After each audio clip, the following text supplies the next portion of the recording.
அயோத்திதாச பண்டிதர் பத்தி தான் இந்த வீடியோல பார்க்க போறோம். இன்று முக்கியமான நாள் அயோத்திதாச பண்டிதருடைய பிறந்த நாள். 181வது பிறந்த நாள் கொண்டாட்டம் நடைபெற்றுக் கொண்டிருக்கிறது. இப்போ இவர் சம்பந்தமான முக்கியமான தகவல்களை நம்ம பார்க்கறதுக்கு முன்னாடி டிஎன்பிஎஸ்சி சிலபஸ்ல இவருடைய முக்கிய பங்கு இருக்கு அப்படின்னு கேட்டீங்கன்னா எஸ். குரூப் 1ல இருந்து குரூப் 4 வரைக்கும் எல்லா தேர்வுகள்லையுமே கேள்விகள் கேட்டிருக்காங்க. முக்கியமாக நீங்க இதுக்கு படிக்க வேண்டிய சோர்ஸை நீங்க பள்ளி பாட புத்தகங்கள்ல இருக்கக்கூடிய தகவல்களை நல்லா படிச்சிருந்தீங்கன்னா இது வரைக்கும் இந்த எக்ஸாம்ஸ்ல கேட்ட கொஸ்டின்ஸ் இவரை பற்றி கேட்ட கேள்விகள் எல்லாமே ஆன்சர் பண்ணியிருந்திருக்க முடியும். அப்படிதான் கேள்விகள் வந்திருக்கு. இப்போ நம்ம இவரை பற்றி தான் சில முக்கியமான தகவல்களை வந்து படிக்கலாம். அதுக்கு முன்னாடி உங்களுக்கு டிஎன்பிசி எக்ஸாம்ஸ் படிக்க வேண்டிய டிஎன்யூஎஸ்ஆர்பி எக்ஸாம்ஸ் படிக்க வேண்டிய புத்தகங்கள் தேவை இருக்கு அப்படின்னா ஸ்கிரீன்ல தெரியக்கூடிய 8681859181 அப்படிங்கிற நம்பருக்கு கான்டாக்ட் பண்ணி இல்லை டிஸ்கிரிப்ஷன்ல வெப்சைட் லிங்க் கொடுக்குறேன். டைரக்டா அங்க போயிட்டு நீங்க வந்து ஆர்டர் பண்ணிக்கலாம். GS, Tamil, maths, PYQ, science இந்த மாதிரி புக்ஸ் எல்லாமே அவைலபிளா இருக்கு. ஒரு சில புக்ஸ் இப்போ வந்து ரொம்ப லோ ஸ்டாக்கா இருக்கு. முடிஞ்ச வரைக்கும் சீக்கிரம் ஆர்டர் பண்ணிக்கோங்க. தமிழ் அண்ட் இங்கிலீஷ் மீடியத்திலும் அவைலபிளா இருக்கு. ப்ரீவியஸ் கொஸ்டின் பேப்பர்னால இது வரைக்கும் கேட்ட எல்லா கேள்விகளோட தொகுப்பும் இருக்கு. இது வந்து பார்த்தோம் அப்படின்னா 10th ஸ்டாண்டர்ட் புக்கு. இதுல இருக்கக்கூடிய இந்த ஒரு ஹாஃப் பேஜ் இருக்கு இல்லையா? இதுல இருந்தே நிறைய கேள்விகள் வந்து பாத்தீங்க அப்படின்னா எக்ஸாம்ஸ் வந்து கேட்டிருக்காங்க. அது ரொம்ப முக்கியமான பகுதி. ஓகேங்களா? ஒவ்வொன்றுமே வந்து கேட்டிருக்காங்க. இது வந்து கேட்கல அப்படின்னு இல்லாம லைன் பை லைன் அப்படியே ஸ்டேட்மெண்ட்ல கொடுத்துலாம் வந்து கேட்டிருக்காங்க. அதனால ரொம்ப முக்கியமானது. இதை பத்தின தகவல்கள் இவரை பத்தின தகவல்கள் எங்கெங்கெல்லாம் படிக்கலாம் அப்படின்னா 10th சோசியல் சயின்ஸ் புக் இப்போ நான் ஷோ பண்ணது. அதே மாதிரி 11th ஹிஸ்டரி புக் நியூ புக்ல நீங்க வந்து படிக்கலாம். 8th தமிழ் புக்ல நியூ புக்லயும் இருக்கு அயோத்திதாசனுடைய சிந்தனைகள் அப்படின்னு சொல்லிட்டு. இது வந்து சமூக சீர்திருத்த இயக்கங்கள் அப்படின்னு சொல்லிட்டு 10th சோசியல் சயின்ஸ்லயும் 11th நவீனத்தை நோக்கி அப்படிங்கிற பாடத்திலையும் இருக்கும். 10th வந்து பாத்தீங்க அப்படின்னா தமிழ் ஓல்டு புக்கு. நீங்க வந்து 2016 எடிஷன் பாத்தீங்க அப்படின்னா அதுல வந்து அயோத்திதாசரை பத்தின கண்டென்ட் இருக்கும். இப்ப நான் முன்னாடி இந்த கண்டென்ட் எல்லாமே சரிங்களா? ரைட். சரி. இந்த இடங்கள் எல்லாமே நீங்க வந்து இவரை பத்தின தகவல்கள் வந்து படிக்கலாம். நான் ஒவ்வொன்றா உள்ள என்ன இருக்கு அப்படிங்கிறது நம்ம வந்து பார்க்கலாம். ஒரு ஓவரால் நீங்க இங்க படிச்சுப்பீங்க. நம்ம வந்து ஒரு ஓவர் வியூவா நம்ம வந்து குயிக்கா வந்து பார்க்கலாம். சரிங்களா? இவருடைய பிறந்த நாள் அப்படின்னு பார்க்கும்போது 20 மே 1845ல பிறக்கிறாரு. மக்கிமா நகர், அதாவது 1000 விளக்கு மக்கீஸ் கார்டன் அப்படின்னு சொல்றோம் இல்லையா சென்னையில. அங்க வந்து பிறக்கிறாரு. இயற்பெயர் வந்து காத்தவராயன். காத்தவராயன் அப்படிங்கிற இயற்பெயர் அப்படிங்கிறது தான் பின்னாடி வந்து அயோத்திதாச பண்டிதர், அயோத்திதாசர் அப்படின்னு சொல்லிட்டு பெயர் மாற்றம் செய்யப்படுது. இந்த அயோத்திதாசர் அப்படிங்கிறது இவருடைய ஆசிரியர். ஆசிரியர் மீது கொண்ட பற்றின் காரணமாக தன்னுடைய பெயரை அயோத்திதாசர் அப்படின்னு சொல்லிட்டு மாற்றிக்கொண்டார். சரி, என் பெற்றோர் வந்து கந்தசாமி. இவருடைய தாத்தா வந்து சொந்த ஊரிங்க கோவை அரசம்பாளையம். இவர் வந்து சித்த மருத்துவர். நியூஸ் பேப்பர் நடத்திருக்காரு. அதன் பிறகு வந்து சமூக போராளி. இந்த மாதிரி பன்முகத்தன்மை, பௌத்த அறிஞர், பௌத்தத்தை ஃபாலோ பண்ணியிருப்பாரு. அவருக்கு சில மொழிகள் தமிழ், ஆங்கிலம், சமஸ்கிருதம், பாலி இந்த மாதிரியான மொழிகள் எல்லாமே வந்து அவர் புலமை பெற்றிருக்கிறாரு. நிறைய நூல்களை வந்து பாத்தீங்க அப்படின்னா பதிப்பித்திருக்கிறாரு, உரை எழுதியிருக்கிறாரு. இவர் நிறைய நூல்கள் எழுதியிருக்கிறாரு. அது எல்லாமே முக்கியமானது. இயற்பெயர் வந்து காத்தவராயன். தன் மீது அன்பு காட்டிய சித்த மருத்துவ ஆசிரியர் மீது கொண்ட பற்றால் கவி ராஜவி அயோத்திதாச பண்டிதர். அவருடைய பெயரை தன்னுடைய பெயராக மாற்றிக் கொண்டிருப்பார். சரிங்களா? அயோத்திதாசர் அவருடைய குரு எழுதியிருக்கக்கூடிய ஒரு நூலை வந்து பாத்தீங்க அப்படின்னா விமர்சிக்கும் போது, உயர் சாதியினர் விமர்சிக்கும் போது இவர் என்ன பண்ணிருப்பார் அப்படின்னா போட்டிக்கு வாங்க அப்படின்னு சொல்லிட்டு அழைச்சிருப்பாங்க. பட் அவங்க வரமாட்டாங்க. நேருக்கு நேர் போட்டிக்கு வைக்கலாம் அப்படின்னு சொல்லிட்டு.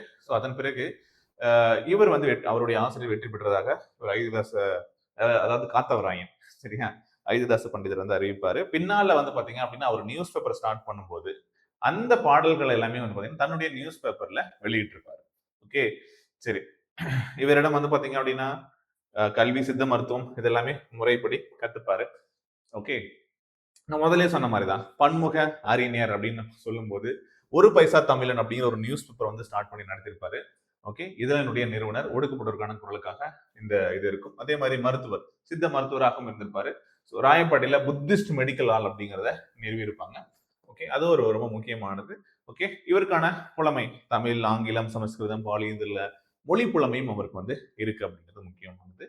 சாதி ஒழிப்பு, சம உரிமை, ஒடுக்கப்பட்டவர் விடுதலைக்காக வித்திட்டவர் அப்படிங்கிற சமூக போராளியும் வந்து சொல்லலாம்.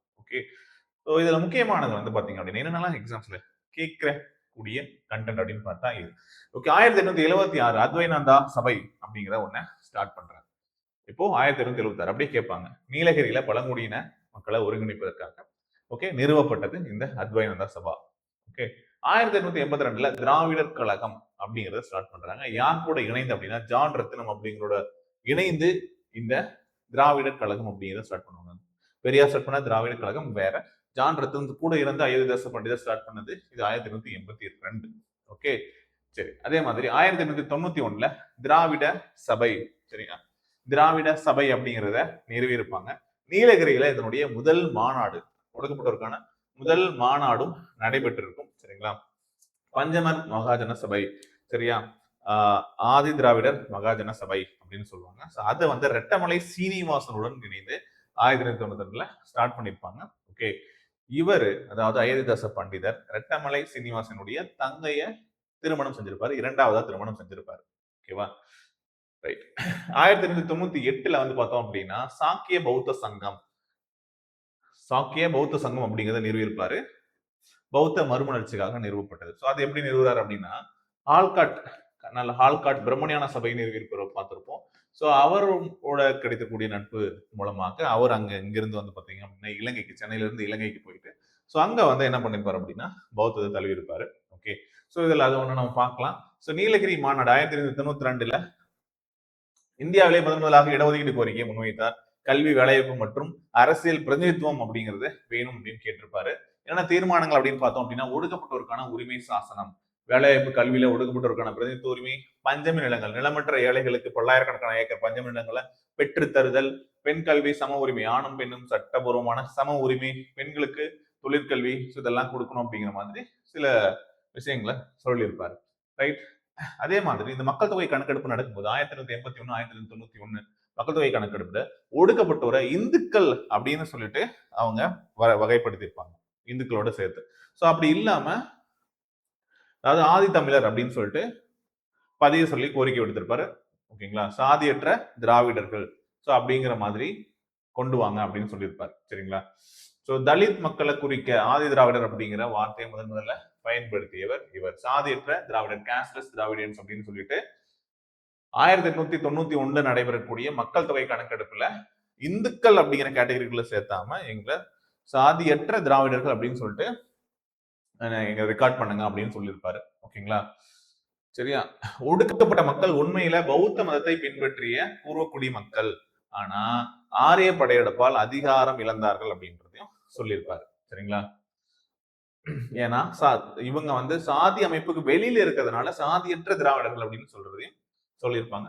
ஓ, நோட் பண்ணிக்கோங்க. ஒரு பைசா தமிழன், ஒரு பைசா தமிழன் அப்படிங்கிறது எப்போ ஸ்டார்ட் பண்றாங்க அப்படின்னா 1907 ஆண்டு. சரிங்களா, 1907 ஆண்டு சென்னையில ஸ்டார்ட் பண்றாங்க.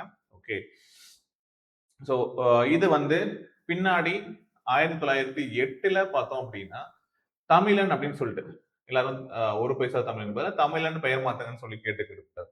பின்னாடி தமிழன் அப்படின்னு சொல்லிட்டு பெயர் மாற்றம் செய்யப்பட்டது. அவர் 1914 இருந்தாரு. அது வரைக்குமே இந்த நியூஸ் பேப்பர் வந்து வெளியாயிடுச்சு. சரிங்களா, காலனா விலையில. ஓகே, இந்த நியூஸ் பேப்பர் 4 பக்கம் இருக்கும். ஸோ 4 பக்கம் கொண்டிருக்கக்கூடிய இந்த பத்திரிகை அப்படிங்கிறது வெளியாச்சு. மைசூர், கோலார், ஹைதராபாத், ரங்கூன், மலேசியா, தென்னாப்பிரிக்கா வரைக்கும் ஸோ பரவியது. ஸோ அதுக்கு ஒரு முக்கியமான காரணம் ஒரு பைசா தமிழன் அப்படிங்கிற நியூஸ் பேப்பர், தெரிஞ்சு வச்சுக்கோங்க. ஸோ பிரம்மஞான சபையை பத்தி நான் சொன்னேன். பிரம்மஞான சபையை தோற்றுவித்த HS Olcott, madam Blavatsky. So அதுல ஒருத்தர் ஆல்காட் இருக்காரு இல்லையா. ஸோ இவர் ஏற்படுத்திய தாக்கத்தின் மூலமாக இவர் என்ன பண்றாரு, 1898 இலங்கைக்கு போயிட்டு பௌத்த மதத்தை தழுவுறாரு. சரிங்களா, இலங்கைக்கு போயிட்டு பௌத்த மதத்தை தழுவுறாரு. சரிங்களா. ஸோ அங்கிருந்து அதாவது 1992 இலங்கை சென்று பௌத்த துறவி சுமங்கல நாயகே அப்படிங்கிறவர்கிட்ட தீட்சை பெற்று பௌத்தத்தை தழுவுறாரு. ஓகேங்களா. சோ அதுக்கப்புறம் திரும்பி சென்னை வந்து 1898 சென்னை ராயப்பேட்டையில சாக்கிய பௌத்த சங்கம் அப்படிங்கிறத தோற்றுவிக்கிறார். ரொம்ப முக்கியமானது. ஓகேங்களா, சரியா. சோ வட தமிழக மக்கள், கோலார் தங்கவயல் தொழிலாளர்கள் பெருமளவுல இதை பின்பற்றுறாங்க. சோ அதாவது சாக்கிய பௌத்த சங்கம். சோ சிங்காரவேலர், லட்சுமி நரசு இதுல வந்து ஒரு முக்கிய பங்காற்றி இருக்கிறாங்க அப்படிங்கிற மாதிரி கொடுத்துருக்காங்க. ஸோ இதையும் தெரிஞ்சு வச்சுக்கோங்க. ஓகே, ஸோ முக்கியமானது 1998 இலங்கைக்கு போயிட்டு திரும்பி சென்னை வந்ததுமே என்ன பண்ற, அதே வருடம் சாக்கிய பௌத்த சங்கம் அப்படிங்கிறத ஸ்டார்ட் பண்றாரு.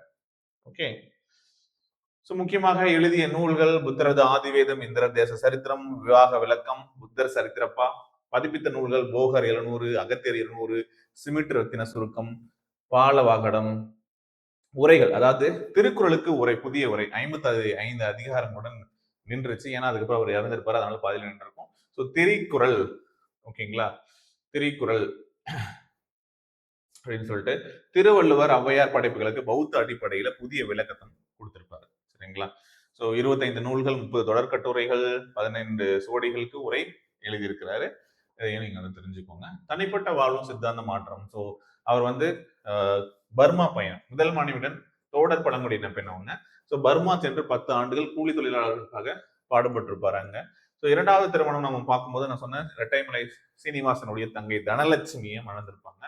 ஸோ வைணவ மரபின்படி குழந்தைகளுக்கு மாதவராம், பட்டாபிராமன், ஜானகிராமன், ராசராம் அப்படின்னு பெயர் வச்சிருப்பாங்க. ஆனா அதுக்கப்புறம் அவரு பௌத்த மதத்தை தழுவிய பின்னாடி பௌத்த சித்தாந்தத்தை ஏற்ற பின் பெண் குழந்தைகளுக்கு அம்பிகா தேவி, மாயா தேவி அப்படின்னு சொல்லிட்டு பௌத்த மரபுல பெயர் வச்சிருப்பாங்க.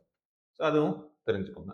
அடுத்து அதாவது தீபாவளி வந்து நரகாசுரனை கொன்ற நாள் அப்படின்னு சொல்லிட்டு செலிப்ரேட் பண்றது ஒரு இந்து மதத்துல இருக்கக்கூடியது. ஓகே. பட் இவர் வந்து என்ன சொல்றாரு அப்படின்னா, அயோத்திதாசருடைய பார்வையில எல் செடியினுடைய விதையிலிருந்து அதாவது எண்ணெய் கண்டுபிடித்த திருநாள் தான். ஏன்னா ஜப்பானுடைய மரபுல இன்னுமே வந்து பாத்தீங்க அப்படின்னா அப்படிதான் வந்து செலிப்ரேட் பண்ணிட்டு இருக்காங்க. அதனால இதுவும் வந்து பாத்தீங்க அப்படின்னா அவருடைய பார்வையில பௌத்த மரபுல எல் செடி விதையிலிருந்து எண்ணெய் கண்டுபிடிக்கப்பட்ட நாள் தான் வந்து அதுதான் நம்ம செலிப்ரேட் பண்றோம். சரிங்களா? திருக்குறள் பொதுமறை, அதாவது திரிக்குறள் அப்படின்னு பெயரிட்டு பௌத்த அடிப்படையிலான புதிய உரை எழுதி முடிச்சாரு. அப்படி ஏற்கனவே நம்ம பார்த்தோம். ஸோ இது எல்லாமே அவருடைய பார்வையில் என்னவா இருந்தது அப்படிங்கிறது. ஓகே, அவருடைய விளக்கங்கள் என்ன கொடுத்திருக்காரு அப்படிங்கிறது. ஓகே, சமகால ஆளுமையுடன் தொடர்பு நம்ம முன்னாடியே பார்த்தோம். யாரெல்லாம் பார்த்தோம்? ரெட்டமலை சீனிவாசனோடையும் கனெக்ட் பண்ணோம். சரி, அவருடைய தங்கையை தான் திருமணம் செஞ்சிருப்பாரு. அவர் கூட இணைந்து 1891 பஞ்சமர் மகாஜன சபை, சரியா, பறையர் மகாஜன சபை அப்படிங்கிறத தொடங்கியிருப்பாங்க. அப்புறம் ஆதி திராவிடர் மகாஜன சபை அப்படின்னு சொல்லிட்டு 1893 பெயர் மாற்றம் செய்யப்பட்டிருக்கும். ஸோ அது நீங்க ரெட்டமலை சீனிவாசன் படிக்கும்போது உங்களுக்கு தெரியும். ஓகே, சிங்காரவேல லட்சுமி அரசு அயோத்திதாசனுடைய பௌத்த மறுமலர்ச்சி இயக்கத்துல முக்கிய பங்காற்றியவர்கள் பார்த்தோம். சரியா? சோ அதே மாதிரி வந்து ஜான் ரத்னத்தோடு சேர்ந்து 1882 திராவிடர் கழகம், ஆல்ரெடி அவர் அந்த மாதிரி ஸ்டார்ட் பண்ணிருப்பாங்க. அப்புறம் திராவிட பாண்டியன் அவர் வந்து அந்த இதெல்லாம் வந்து நடத்திட்டு இருப்பாரு. ஸோ இவர் இணைந்து செய்வாங்க. பட் அதுல வந்து என்ன பண்ணிருப்பாங்க, 2 பேரும் இணைந்து ஸ்டார்ட் பண்ணாங்க அப்படின்னு இருக்கும். பெருசா அது வந்து ஃபேமஸ் ஆயிருக்காது. பட் இவர் சேர்ந்து செஞ்சிருப்பாங்க. 1882 திராவிடர் கழகம், 85 திராவிட பாண்டியன் இதெல்லாம் வந்து தொடங்கப்பட்டது. ஓகேங்களா? சோ ஆல்காட் கூட என்ன பண்ணாரு பார்த்தோம். அவரோட ஹெல்ப் மூலமா தான் இலங்கைக்கு போயிட்டு பௌத்தத்தை தழுவி இருப்பாரு அப்படிங்கிறத நம்ம பார்த்தோம். சோ ஆல்காட் வந்து என்ன பண்ணிருப்பாரு அப்படின்னா, சென்னையில தலித்துகளுக்கு இலவச கல்வி வழங்க 5 பஞ்சமர் பள்ளிகளை நிறுவி இருப்பாங்க. அதுவுமே முக்கியமானது. ரைட். அடுத்து பாருங்க, என் பகுத்தறிவு பிரச்சாரத்திற்கு முன்னோடியாக திகழ்ந்தவர்கள் அப்படின்னு சொல்லிட்டு பெரியார் சொல்றாரு. யார் சொல்றது? தந்தை பெரியார். யார் சொல்றாரு? அயோத்திதாசர், ஓகேவா, தங்கவயல், அப்பாதுரையாரும் ஆவார்கள் அப்படின்னு சொல்லிட்டு சொல்லியிருக்காங்க. ரொம்ப முக்கியமான கோட். யார் சொன்னாங்கன்னு கேட்கலாம். சோ இவருடைய எல்லா நூல்களுமே தமிழக அரசால் நாட்டுடைமையாக்கப்பட்டிருக்கு. அடைமொழி தென்னிந்திய சமூக சீர்திருத்தங்களுடைய தந்தை அப்படின்னு சொல்லிட்டு அழைக்கப்படக்கூடிய, ஓகேவா. சோ தெரிஞ்சு வச்சுக்கோங்க. சுயராஜ்யம் என்பது வேறு அதிகாரம் அல்ல, அது மக்களின் சமூக பொருளாதார வளர்ச்சியை குறிக்க வேண்டும் அப்படின்னு சொல்லியிருக்கிறார். ரைட். ஸோ முன்னாடியே பார்த்தோம், பாரம்பரிய மருத்துவம், ராயப்பேட்டையில புத்திஸ்ட் மெடிக்கல் ஹால் அப்படின்னு நடத்தினாரு. ஓகே, இன்னொரு முக்கியமான இன்ட்ரெஸ்டிங்கான விஷயம், எங்கள் குடும்ப மருத்துவர் அப்படின்னு சொல்லிட்டு திருவிக அவர் வந்து முடக்கவாத நோயை குணப்படுத்தியவர் என திருவிக தன்னுடைய நாட்குறிப்பில் எழுதியிருக்கிறார். திருவிகாவுடைய நோயை குணப்படுத்திருக்கார் அப்படின்னு சொல்லிட்டு எங்கள் குடும்ப மருத்துவர் அப்படின்னு சொல்லிட்டு எழுதியிருக்கிறார். ஓகேங்களா? ஸோ இப்ப என்ன அங்கீகாரம் அப்படின்னா, தாம்பரத்தில் இருக்கக்கூடிய தேசிய சித்த மருத்துவ ஆராய்ச்சி நிறுவனத்துக்கு அயோத்திதாசர் சித்த மருத்துவமனை அப்படின்னு சொல்லிட்டு பெயர் வச்சிருப்பாங்க. ஓகே, சோ அது தெரிஞ்சுக்கோங்க. சோ இது வந்து பார்த்தோம் அப்படின்னா 2005ஆம் ஆண்டு தாம்பரத்தில் திறக்கப்பட்ட மருத்துவமனை. ஓகேங்களா? தாம்பரத்துல இருக்கக்கூடிய மருத்துவமனை. 2021ல அப்போதைய முதல்வர் ஸ்டாலின் அவர்கள் வந்து வட சென்னையில அயோத்திதாசருக்கு மணிமண்டபம் அமைக்கணும் அப்படின்னு சொல்லியிருப்பாங்க. ஸோ இப்போ செலிப்ரேஷன்லாம் அங்கதான் நடந்துட்டு இருக்கும். Okay, right. ஸோ இது எல்லாமே அவருடைய மறைவு 5 மே 1914க்கு அப்புறம், ஓகே, எல்லாமே வந்து நாட்டுடைமையாக்கப்பட்டதுக்கு அப்புறம், ஸோ அரிய நூல்கள் அனைத்தும் நாட்டுடைமையாக்கப்பட்டிருக்கு. ஸோ அவர் மறைவு வந்து பார்த்தீங்கன்னா 5 மே 1914. சரிங்களா? ஸோ இதெல்லாம் வந்து தெரிஞ்சுக்கோங்க. இதுதான் நம்ம பார்த்தது. ஸோ இதே கண்டென்ட் தான் நமக்கு புக்ல நீங்க வந்து படிப்பீங்க. நான் சொன்ன எந்தெந்த லெசன்ஸ் எங்கெங்க படிக்கணும் அப்படிங்கும்போது இந்த போர்ஷனை நீங்க வந்து ஒரு வாட்டி படிச்சு பாருங்க. இன்னும் நிறைய வந்து கொடுத்துருப்பாங்க. தென்னிந்திய சமூக சீர்திருத்த பாருங்க, தென்னிந்திய சமூக சீர்திருத்தவாதத்தினுடைய தந்தை அப்படின்னு சொல்றோமா? ஓகே, புகழப்பட்டிருக்கு. இந்த தமிழகம், மைசூர், ஆந்திரம், திருவிதாங்கூர், பர்மா, மலேசியா, ஆஸ்திரேலியா, தென்னாப்பிரிக்கா, இலங்கை முதலிய நாடுகள்ல பசுமரத்தாணி போல பதிந்திருக்கு அப்படின்னு சொல்றாங்களா? சோ சென்னை 1000 விளக்குல, மகேஷ் நகர்ல 1945 மேல காத்தவராயன். ஓகே, பள்ளிக்கு சென்று கல்வி கற்கும் போது அவர் இறங்கிய தீண்டாமை கொடுமை, அப்பவே தீண்டாமை கொடுமை இருந்திருக்கு. சரியா? குருவை போற்றிய குருமணி வி அயோத்திதாச பண்டிதர் என்பாரிடம் காத்தவராயன் கல்வி கற்றார், சித்த மருத்துவம் பயின்றார். ஓகேவா? சோ பாசமும் கொண்டதுனால அதன் பிறகு குரு எழுதிய பாடல உயர் பிரிவை சார்ந்த ஒருவர் குற்றம் குற்றம் என்று சுட்டிக்காட்ட அதனை கேட்டு கொதித்தெழுந்த சென்னை புரசைவாக்கத்தில் தம் ஆசானுடன் குற்றம் கூறியவருக்கு நேரடி கருத்து முதலுக்கு ஏற்பாடாகியது. ஆனா அவர் வராதனால இவர் ஆசிரியரை வெற்றி பெற்றார் அப்படின்னு சொல்லியிருப்பாங்க. சோ அப்புறம் ஒரு பைசா தமிழன் வெளியிட்டாரு. தன்னுடைய காத்தவராயன் அப்படிங்கிற பெயரை விடுவித்து ஆசிரியர் பெயரை அயோத்திதாச பண்டிதர் அப்படின்னு சொல்லிட்டு மாத்திக்கிட்டாரு அப்படிங்கிறத பார்த்தோம். ஓகே, திருமணம் திருமணம் சொன்னோம் இல்லையா? தோடர் இனப்பிரிவுல கலப்பு திருமணம் செய்து கொண்டு 10 ஆண்டுகள் ரங்கூன் சென்று வாழ்ந்திருப்பாரு. அந்த டைம் பீரியட்ல வந்து அங்க தேயிலை பறிப்போர், விவசாய கூலி வேலை செய்வோர், மரம் மறுப்போருக்கு இருக்கக்கூடிய முன்னேற்றத்துக்காக அரும்பாடுபட்டிருப்பாரு. ஓகே, அடுத்து புத்த நெறி, இந்து மத கருத்துக்களை தீவிரமா படிச்சுட்டு இருந்தவர். ஓகேங்களா? அதுக்கப்புறம் புத்த இதை வந்து ஃபாலோ பண்ண ஆரம்பிச்சாரு. புத்த மத கருத்துக்களை எல்லாத்துக்கும் எடுத்துரைக்க ஆரம்பிச்சாரு. அதான் பார்த்தோம். மகன்களுக்கு வந்து பாத்தீங்க அப்படின்னா பட்டாபிராமன், மாதவராம், ஜானகிராமன், ராசாராம் என்று பெயர் சுட்டி மகிழ்ந்தார். புத்தரை விரும்பி சார்ந்த இவர் தன் மகள்களுக்கு அம்பிகா தேவி, மாயாதேவி அப்படிங்கிற பெயரையும் சூட்டியிருப்பாரு. ஓகே, அடுத்து சமூக பணி. சரியா? வேற என்ன பண்ணியிருக்காரு? சாதி மத பிரச்சனைகள். ஓகே, தாழ்த்தப்பட்ட மக்களை தரைக்குறவாக நடத்தியதால் உரிய ஊதியம் கொடுக்காது கால்வாய் வெட்ட செய்ததும் அவர் உள்ளத்தை தீயா சுட்டரித்தது. அந்த காலத்துல இருக்கக்கூடிய பிரச்சனைக்காக குரல் கொடுத்திருப்பாரு. ஓகே, இங்க பாருங்க, எவரையும் சாதி பெயரை சொல்லி அழைப்பது தவறு அப்படின்னு சொல்லியிருப்பாரு. ஓகே, அந்த பிரம்மணையான சபையை தோற்றுவித்த ஆல்காட் அவர் வந்து 5 இடங்கள்ல பஞ்சமர் பள்ளிகள் அப்படின்னு சொல்லிட்டு தலித்துகளுக்கு இலவச பள்ளிகளை நிறுவியிருப்பாரு. இதெல்லாம் நம்ம பார்த்ததுதான். ஓகே, எல்லாமே. ஸோ ஒரு பைசா தமிழன் டேட் கொடுத்துருக்காங்க. 19/6/1907 ஸ்டார்ட் பண்ணியிருக்காங்க. ஒரு பைசா தமிழன் 19/6/1907 ஸ்டார்ட் பண்ணாங்க. ஓகேங்களா? ஸோ ராயப்பேட்டையிலிருந்து புதன்கிழமை தோறும் 4 பேஜஸ் இருக்கக்கூடிய பத்திரிகையா வெளிவந்தது. ஓகேங்களா? ரைட். புதிய தீபாவளி நம்ம ஏற்கனவே சொன்னதான். கண்ணன் நரகாசுரனை கொண்டு வெற்றி பெற்ற நாள் திருநாள் அப்படின்னு சொல்லிட்டோம். மகாவீரர் முக்தி அடைந்த நாளே தீபாவளி அப்படின்னு சொல்லிட்டோம் பேசப்பட்டது. ஆனா பௌத்த சமயத்துல ஓகே, அயோத்திதாச பண்டிதர் தமது மருத்துவ ஆராய்ச்சியின்படி என்ன சொல்றது, எல் செடியின் விதையிலிருந்து நெய் கண்டுபிடித்த திருநாளே தீபாவளி அப்படின்னு சொல்லிட்டு ஒரு புதிய விளக்கம் சொல்லியிருப்பாரு. அதற்கு காரணமாக ஜப்பான் நாட்டில் இன்றும் நுகர்பொருள் கண்டுபிடிப்பு திருநாளாகத்தான் தீபாவளி கொண்டாடப்படுது அப்படிங்கிறத சொல்லியிருப்பாங்க. ஸோ அவர் எழுதிய நூல்கள் இது எல்லாமே. சரியா? ஏற்கனவே பார்த்ததுதான். சரியா? ஒரு வாட்டி நீங்க புக்லயும் படிச்சுக்கோங்க. நான் எக்ஸ்பிளைன் பண்ணிட்டேன். ஒரு வாட்டி நீங்க எப்படியும் எடுத்து பார்க்கறது இந்த கண்டென்ட் இங்கேயே ஷோ பண்ணியாச்சு. தீவிர தமிழறிஞர், சித்த மருத்துவர், பத்திரிகையாளர், சமூக அரசியல் செயல்பாட்டாளர். சரியா? ஆங்கிலம், சமஸ்கிருதம், பாலி புலமை இருக்கு. ஓகேங்களா? ஒடுக்கப்பட்டோர் விடுதலைக்காக பாடுபட்டவர். சரியா? ஒடுக்கப்பட்டவருடைய கோவில் நுழைவுக்கு ஆதரவாக இது கேட்பாங்க. ஒடுக்கப்பட்டவர்களுடைய கோவில் நுழைவுக்கு ஆதரவாக குரல் எழுப்புவதற்காக பண்டிதர் அயோத்திதாசர் அத்வைதானந்தா சபா அப்படிங்கிறத நிறுவி இருப்பாரு. ஓகேவா? அடுத்து 1982 அயோத்திதாசரும் ஜான் ரத்னம் அப்படிங்கிற திராவிடர் கழகம் அப்படிங்கிற அமைப்பை நிறுவனாங்க. 85 திராவிட பாண்டியன் அப்படிங்கிற இதுல தொடங்கினாங்க. திராவிட மகாஜன சபை என்ற அமைப்பை 1891 நிறுவிய அவர் அமைப்பினுடைய முதல் மாநாட்டை நீலகிரியில நடத்தியிருப்பாரு. 1891 திராவிட மகாஜன சபை ரொம்ப முக்கியமானது. இது எல்லாமே அப்படியே கேட்டு. ஓகே, ஹால்காட் அவருடைய நட்பின் காரணமாக 98 இலங்கைக்கு போயிருப்பாரு. பௌத்த மதத்தை தழுவினாரு. சாக்கிய பௌத்த சங்கம் அப்படிங்கிற அமைப்பை சென்னையில ஸ்டார்ட் பண்றாரு. 1907 ஒரு பைசா தமிழன். அதுக்கப்புறம் 1908 அது தமிழன் அப்படின்னு சொல்லிட்டு பெயர் மாற்றம் செஞ்சு 1914 அவர் இறக்குற வரையில அது வந்திருக்கும். சரியா? சோ இதுதாங்க. ஓகே. ஸோ இந்த விஷயங்கள் பேசிக்கான விஷயங்கள் தெரிஞ்சுக்கோ. இன்னும் நம்ம வந்து டீட்டெயில்டாக நீங்கள் நோட் பண்ணணும்னா நோட்ஸ் போட்டு நூல்கள் அது எல்லாமே என்னென்ன இருக்கோ எல்லாமே நோட் பண்ணிக்கோங்க. பட் இதிலிருந்தே கேள்விகள் அதிகபட்சம் கேட்டுருவாங்க. ஓகேங்களா? ஸோ அடுத்தடுத்த வீடியோக்குள்ள இன்னும் சில முக்கியமான தலைவர்களை பற்றியும், ஸோ இதுக்கப்புறம் ப்ரீவியஸ் இயர் கொஸ்டின்ல என்னென்னலாம் இவரை பற்றி கேட்டிருக்காங்க, முக்கியமான தலைவர்கள் பற்றி கேட்டிருக்காங்க அப்படிங்கிறது நம்ம பார்க்கலாம். தொடர்ந்து ஃபாலோ பண்ணிக்கோங்க. உங்களுக்கு ஏதாவது மெட்டீரியல், புக்ஸ், கிளாஸ் தேவைப்படுது அப்படின்னா ஸ்க்ரீனில் தெரியக்கூடிய நம்பருக்கு கான்டாக்ட் பண்ணி ஆர்டர் பண்ணிக்கலாம். Okay, thank you.